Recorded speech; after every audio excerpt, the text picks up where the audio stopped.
possible that some of you who are from outside of the United States might be wondering, is there really poverty in the U.S.? Aren't they all rich there? Aren't they all, aren't the streets paved with gold or something like that? So we're committed to making media that tells the real stories of poor and working people in our country and makes those things visible.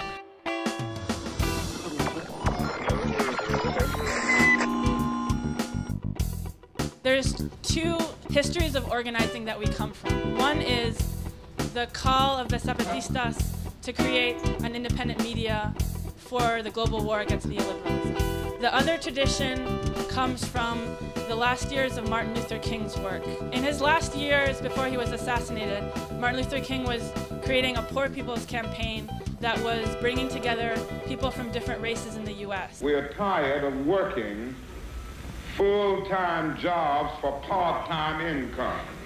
This work was carried on throughout the next decades by a series of organizations working with homeless people, with people on welfare, and other poor people in the U.S. Many of the people who founded the Media Mobilizing Project came out of this work. People started to realize that it didn't matter if you did an action, how many people you brought out, if none of the media reported on it. And in the 90s, at the same time that the U.S. was cutting people's welfare benefits and putting people out on the street, they were also passing laws to consolidate the media further. Poverty was becoming less and less visible, both on the streets, through criminalization, but also through the media.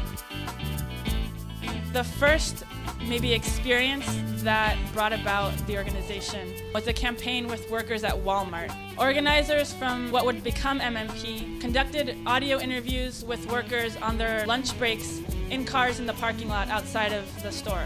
They started to formulate this model of organizing and media production. These interviews were a chance for them to both understand what the problems these people were facing and what their understanding of the larger situation they were facing was. It isn't about attacking Walmart. This is about demanding more responsibility. The media is produced collaboratively, so the people who are transcribing the audio interview have a chance to listen very carefully to these stories, and it helps in the process of politicizing people. I believe that the organization of this type will be able to help us as cab drivers within the entire city. So anything that it would take for this objective to be implemented fairly so that there will be no misunderstanding or dispute among us, I'd like to be a witness too, because it is historical so far, as far as I can see. We have built a network of different organizations working on different struggles in Philadelphia, from service worker unions, high school students, people working against casino construction, immigrants, are building a relationship through a media partnership. So sometimes we do basically producing PSAs or media about a campaign that that organization can then use in their work. Identified the need for strong leadership and many strong leaders as an important first step. And we also obviously see that media and communications is part of the strategy, a very strategic thing to do right now. Hola, muy buenos días. Gente bonita de Imócali, les saluda su amigo Luis Alberto de Jesús. 3 radio programs.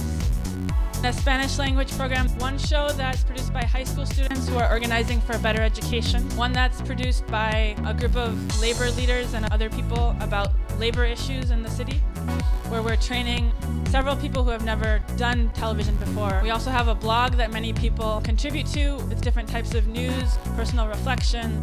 So this process is an organizing process, and it's a process of developing a strong group of people committed to working with each other.